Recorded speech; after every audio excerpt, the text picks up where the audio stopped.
حضرت ابو طلحہ انصاری رضی اللہ تعالی عنہ، قرآن کی آیت نازل ہوئی لن تنالوا البر حتی تنفقوا مما تحبون، نیکی کی حقیقت تک اس وقت تک نہیں پہنچ سکتے جب تک محبوب چیز اللہ کی راہ میں صدقہ نہ کرو. یہ قرآن کی آیت نازل ہوئی. صحابہ جوش میں آ گئے، بھئی محبوب چیز صدقہ کرنی پڑے گی. حضرت ابو طلحہ انصاری آئے نبی کی خدمت میں، عرض کیا یا رسول اللہ، اللہ نے کہا ہے کہ اصل نیکی یہ ہے کہ محبوب چیز خرچ کرو. میری محبوب چیز میرا باغ ہے جو میرا سورس آف انکم ہے، میں پورا باغ خرچ کرنا چاہتا ہوں، کس کو دوں؟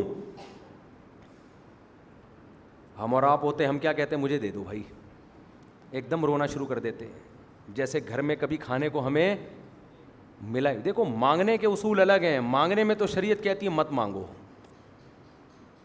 کسی غیر کے سامنے کبھی ہاتھ مت پھیلاؤ. دینے کے اصول کچھ اور ہیں.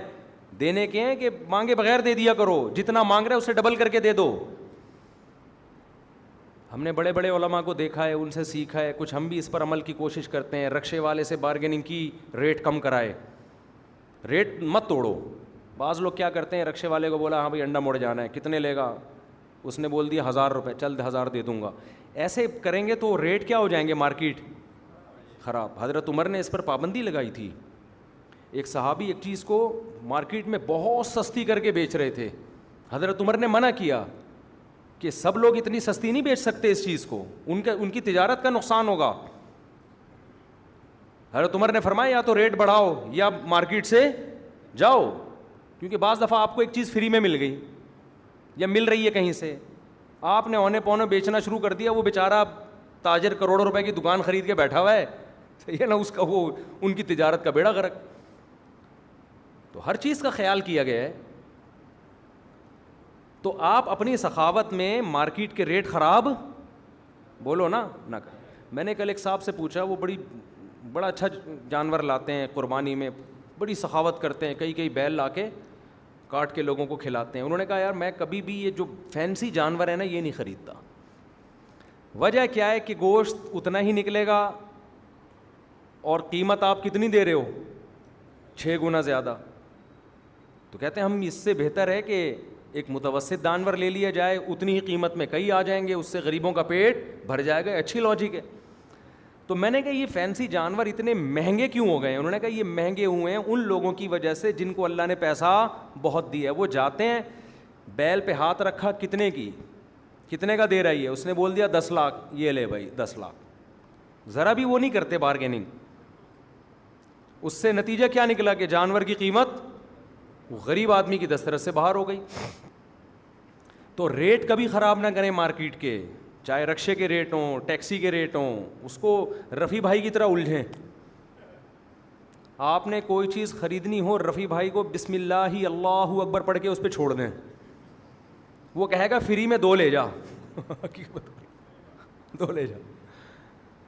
یہ خون چوس لیتے ہیں بندے کا اور اچھا کرتے ہیں بالکل. اس کے ریٹ یہاں تک لے آتے ہیں کہ تو یہ کیسے دے رہا ہے اتنی مہنگی. ان کو معلومات بھی بہت ہوتی ہیں ادھر ادھر سے نا کہ یہ اصل میں اس کے ریٹ ہمیں تو پتہ ہی نہیں ہوتا.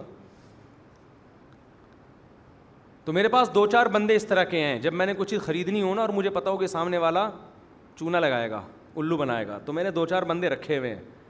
ان کو بھیجتا ہوں جا کے یہ خرید کے لاؤ یا بیچ کے آؤ. کیونکہ اب ہم تو اچھے نہیں لگتے نا، زیادہ بارگیننگ کریں گے وہ بولے گا دیکھو مفتی صاحب کیا کر رہے ہیں. تو وہ کئی دفعہ ہمیں ٹوپی کرا دی لوگوں نے، تو پھر ہم نے کہا کہ یار اب بجائے اس کے کہ ہم ٹوپیاں پہنے دوسرے کو رکھو اس کام کے لیے. تو ہم اپنی جو پگڑی ہے یہی کافی ہے ہمارے لیے. تو آپ نے کیا کرنا ہے؟ رکشے والے کو آپ نے ریٹ توڑ دیا. نہیں بھائی 1000 کیسے، تجھے 500 دوں گا یا 400 دوں گا یا 300 دوں گا. جو کم میں لے کے جا رہا ہے وہاں جاؤ. اب 300 روپے بنتے ہیں، آپ وہاں پہنچے، آپ نے 1000 روپے اس کو پکڑا دیے. رکشہ چلا رہا ہے یار، غریب آدمی ہی رکشہ چلاتا ہے. میرا خیال ہے بحریہ ٹاؤن میں جس کی پراپرٹی ہو وہ رکشہ بولو نا نہیں. یہ صدقے کا محل ہے سب سے بہتر. محنت کر رہا ہے، بھیک نہیں مانگ رہا لوگوں سے. لیکن ہمارے یہاں بھکاریوں کو پکڑانے کا رواج ہے، محنت کرنے والوں کو دینے کا رواج نہیں ہے. میں ایک دفعہ بائک میں آ رہا تھا، 20 سال پرانا واقعہ ہے. پولیس والوں نے روک لیا مجھے یہیں انڈا موڑ پہ. میں یہاں رہتا نہیں تھا، کسی کا 22 سال سے بھی زیادہ ہو گیا ہوگا. روک لیا مجھے. تو اب وہ بھائی پولیس والوں کا آپ کو پتہ ہے اپنا حساب کتاب ہوتا ہے. مٹھائی مانگ رہے تھے. میں نے کہا کہ یہ تو رشوت ہے, میں نہیں دے سکتا. بعد انہوں نے دیکھا کہ یہ صوفی ٹائپ کا آدمی لگ رہا ہے, انہوں نے چھوڑ دیا. اب ہم جب تھوڑا آگے گئے نا, میں واپس آیا, میں نے اپنی جیب سے, مجھے یاد نہیں کتنے پیسے تھے اس وقت, اچھے خاصی رقم نکال کے میں نے ان کو گفٹ دی. میں نے کہا اب یہ رشوت بولو, میں نے کہا اگر میں پہلے دیتا تو یہ رشوت ہو جاتی, ناجائز ہوتا. نہ دینے سے آپ کے ذہن میں یہ بات آ رہی ہوگی کہ مفتی صاحب, یہ مولانا صاحب, یہ جو بھی صوفی صاحب ہیں, ان کو پولیس والوں سے کوئی دشمنی ہے, لیبل لگا رہے ہیں رشوت کا کہ رشوت نہیں دے سکتا میں. بعض دفعہ لیبل اچھا ہوتا ہے, اندر مسئلہ ہوتا ہے پیسہ بچاؤ, نکلو یہاں سے. تو میں نے کہا ہمیں پتہ ہے آپ صبح سے یہاں ڈیوٹی دے رہے ہو یار, آپ کی بھی تنخواہیں کتنی کم ہے پولیس والوں کی, پتہ ہے آپ لوگوں کو؟ کبھی جاؤ ذرا تھانے میں جا کے دیکھو. کام آپ نے لگا دیا ڈاکوؤں سے دو بدو لڑنا. صحیح ہے نا, کام کتنا ٹینشن والا ہے, اور تنخواہ آپ کیا دے رہے ہو. میرے تو جب تعلقات ہوئے نا پولیس والوں سے بھی اور حکومتی اہلکاروں سے بھی, سب بیان سنتے ہیں تو سب سے سلام دعا ہوئی.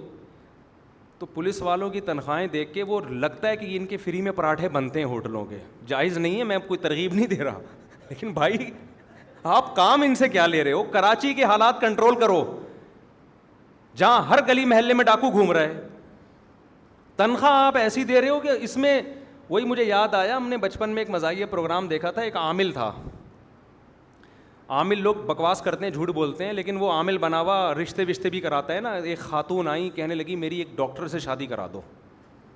عامل نے کہا ٹھیک ہے میں جادو وادو کروں گا, تیری ڈاکٹر سے شادی ہو جائے گی, 500 روپے دے دے, سوری 5000 روپے دے دے. اس نے کہا 5000 نہیں, میں تو 500 روپے دوں گی. اس نے کہا 500 روپے میں ڈاکٹر ملتا ہے کیا؟ 500 روپے میں تجھے ڈاکٹر ملے گا؟ تو آپ بتاؤ ان تنخواہوں میں ڈاکوؤں سے پھر بھی کر لیتے ہیں. ابھی یہاں الحمدللہ ڈاکوؤں کو مارا ہے, ادھر صدیقی مارکیٹ میں 2 پولیس والوں نے اس تنخواہ میں مار دیا ڈاکوؤں کو. اور ایسے میرے بھانجے نے خود یہ مقابلہ دیکھا, دو بدو لڑائی ہوئی ہے اور الحمدللہ پولیس والوں نے ڈاکو مار دیے, دو بدو سامنے لڑائی ہوئی ہے. میں نے کہا یار اس تنخواہ میں ڈاکو مار دیے نا, ان کو نشان حیدر ملنا چاہیے. اس تنخواہ میں ڈاکو مار دیے یار. ڈاکو مارنے کا مطلب اپنی جان بھی جا سکتی ہے. تو پتہ نہیں کہاں سے کہاں ہم نکلتے ہیں یار, کیا بات چل رہی تھی؟ جلدی بتاؤ, پھر بہت دائیں بہت ہو رہا ہوں آج میں بات کر رہا تھا توحید پہ بات آئی, پھر قرآن کہہ رہا ہے قرابت دار. ہاں میں یہ عرض کر رہا تھا کہ بھیکاریوں کو تو لوگ پیسے دے رہے ہوتے ہیں, رشوتوں میں بھی دے رہے ہوتے ہیں, خود سے کبھی جذبہ نہیں آتا. پولیس والوں کو رشوت نہ دیا کرو, لیکن کہیں دھوپ میں کھڑے ہوئے ہو نا, ویسے ہی پیسے پکڑا دیا کرو کہ یار آپ بھی ہمارے لیے ایک سرمایہ ہو. کچھ نہیں تو آپ کہہ سکتے ہیں نا گڑبڑ ہو رہی ہے. میں آپ کو بتاؤں, اگر ادارہ ختم ہو جائے نا, پھر جو لاشوں کے انبار ملیں گے آپ کو, وہ میں اور آپ کنٹرول نہیں کر سکتے. تو تھوڑا بہت کنٹرول انہیں تھانوں سے ہوا ہے معاملہ, تو خود سے دے دیا کرو یار. کہیں گاڑی دیکھی آپ نے ہوٹل کے باہر پولیس والوں کی موبائل کھڑی ہوئی ہے, آپ کو لگا کہ ان کو پراٹھوں کی اسمیل آ رہی ہے, ٹھیک ہے, آپ جاؤ ہوٹل والے کو بولو جتنے پراٹھے ان کو چاہیے, جتنے انڈے ان کو چاہیے, جتنی چائے چاہیے, یہ بھی ہمارے قانونی محافظ ہیں, تو ان کو دے دے. اور پیسے کون دے رہا ہے؟ میں دے رہا ہوں. کرو, دیکھو پولیس والوں کو آپ سے محبت ہو جائے گی یار, قوم سے محبت ہو جائے گی. تو بھکاریوں کو دینے کا رواج ہے. جھوٹے بھکاری 2 نمبر روتے ہیں. نبی صلی اللہ علیہ وسلم نے فرمایا جو بھیک مانگتا ہے قیامت کے دن اس کے چہرے پہ گوشت نہیں ہوگا, اس لیے کہ اس نے اپنے آپ کو ذلیل کیا مخلوق کے سامنے. تو قرابت داری کا مطلب کیا ہے؟ قرابت داری کا مطلب یہ نہیں ہے عید بقرعید پہ آپ نے تھوڑا سا دونے والے گوشت کے بھجوا دیے, عقیقہ کیا تھا تو 2 بوٹیاں خالہ کے گھر بھجوا دیں, 3 بوٹیاں اخبار میں لپیٹ کے ماموں کے گھر بھجوا دی. یہ چل رہا ہے مارکیٹ میں. قرابت داری جوڑنے کے لیے قربانی دینی پڑتی ہے, اور قربانی روکھڑا خرچ کیے بغیر نہیں ہوتی. میں آپ کو بتاؤں, اللہ قرآن سے پتہ چلتا ہے جو آدمی پیسہ خرچ نہیں کرتا خدا کو راضی کرنے کے لیے, اللہ اس کی اللہ سے محبت کے دعوے کو قبول نہیں کرتے. اللہ کہتے ہیں تیرا اگر مجھ پہ ایمان ہے تو پیسے کیوں نہیں نکال رہا, تو پیسے کیوں نہیں خرچ کر رہا. میں آپ کو ایک مثال سے بات سمجھاتا ہوں. دیکھو ایک آدمی آیا آپ کے پاس, کہنے لگا ایک پراپرٹی ہے, اس میں آپ 30 لاکھ روپے دو, میرا پکا وعدہ ہے کہ یہ 1 سال میں 50 لاکھ کی ہو جائے گی. اور اس نے ڈاکومنٹس دکھایا کہ کام ہو رہا ہے, کمپنی بھی بڑی مضبوط تھی. فوراً آپ کو خیال آئے گا نا, یقین ہو جائے کہ اس میں 2 نمبر ہی نہیں ہے. بھائی یہ پروجیکٹ ہے, کام ہو رہا ہے, اور مجھے پتا ہے کہ واقعی یہ 30 کے کتنے ہو جائیں گے, 50 ہو جائیں گے, یا 20 کے 50 ہو جائیں گے.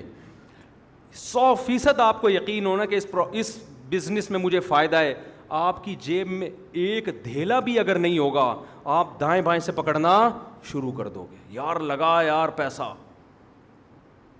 اب کوئی کہے یار دیکھو 20 لاکھ روپے تم دے رہے ہو, 20 لاکھ روپے لگا رہے ہو, کیا کر رہے ہو یار. آپ کیا کہو گے, بھائی میں دیکھ رہا ہوں کہ سال کے بعد یہ کتنے ہو جائیں گے, ڈبل ہو جائیں گے. میں یہ دیکھ رہا ہوں, میں قرضوں پہ گزارا کر لوں گا. ہم نے ایسے لوگ بھی دیکھے ہیں کہ انہوں نے بزنس میں قرضے لے کے پیسہ لگایا, ان کو یقین تھا اس بزنس میں دگنا ہو جائے گا, تو انہوں نے کہا کوئی بات نہیں, پیٹ کاٹ کے سال گزار لو, بیوی بچوں کو بھی سوکھی روٹی کھلا لی کہ 1 سال گزارا کرو, اس کے بعد ہم سونے کے نوالے کھائیں. بیگم بھی راضی, کوئی بات نہیں, میں سوکھے پاپے کھا لوں گی, کوئی مسئلہ نہیں ہے. اللہ کہتا ہے مجھے جو تم پیسہ دے رہے ہو نا, جو بہن بھائیوں پہ خرچ کر رہے ہو, یہ جو بہن بھائیوں کو نہیں دے رہے, یہ کس کو دے رہے ہو, مجھے دے رہے ہو. اور میں ایسی ذات ہوں, وَلِلَّهِ خَزَائِنُ السَّمَاوَاتِ وَالْأَرْضِ, میرے پاس زمین آسمان کے خزانے ہیں, مجھے پیسوں کی ضرورت نہیں ہے. میں تمہارا امتحان لے رہا ہوں کہ یہ جو تم کہتے ہو کہ ہم اللہ کو مانتے ہیں, رزق اللہ کے ہاتھ میں, یبسط الرزق لمن یشاء, جس کے لیے چاہتا ہے رزق بڑھاتا ہے, جس کے لیے چاہتا ہے رزق تنگ کر دیتا ہے. یہ تمہارے خالی پیلی کے زبانی دعوے ہیں, یہ دل سے کہتے ہو. تو دل سے کہنے کے لیے ضروری ہے کہ روکھڑا خرچ ہو. اللہ زبانی محبت کے دعوے کبھی نہیں مانتا, کوئی دنیا نہیں مانتی, اللہ کہاں سے مانے گا. ابے آپ اپنی بیوی کو پہلے, بیگم میں چاہتا ہوں تمہارے لیے آسمان سے تارے توڑ کے لے آؤں, میں چاہتا ہوں, میں بس مجھے تم سے اتنی محبت ہے, کہتی ہے چلو آج 2 پراٹھے لے آؤ آپ ناشتے میں. آج گھر میں ناشتہ نہیں کرتے آپ, ہوٹل کے مفتی صاحب بہت پراٹھے کر رہے ہوتے ہیں, انڈے پراٹھے سن کے نا, صرف شادیوں والے بیان آپ سنتے ہو, انڈے پراٹھوں والے بھی سن. آج ناشتہ کہاں سے آئے گا, باہر سے آئے. باپ نے کہا یار میری تنخواہ 30,000, جیب میں ہاتھ ڈالا, 2 پراٹھے کیلکولیشن, 2 انڈے کیلکولیشن, یہ بیگم یہ مناسب. پراٹھوں سے کولیسٹرول بڑھتا ہے, ویٹ گین ہوتا ہے. بیگم تم ویسے ہی, تمہیں وہ میں نے کہا تھا نا موٹی, تو اپنا تو ویٹ کر, تمہیں موٹیویشن کی ضرورت ہے, اپنا ویٹ تم نے کم. یہ تقریریں شروع کر دیں. وہ کہے گی آپ پراٹھا نہ کھلائیں, پیزا نہ کھلائیں, آپ مجھے ہوٹلنگ نہ کرائیں, لیکن یہ جو باتیں آپ کرتے ہیں نا, مجھے تم سے بہت محبت ہے, یہ جملہ مجھے زہر لگتا ہے.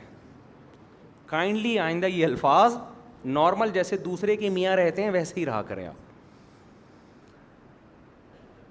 اللہ سے محبت کے دعوے کے بغیر ایمان قبول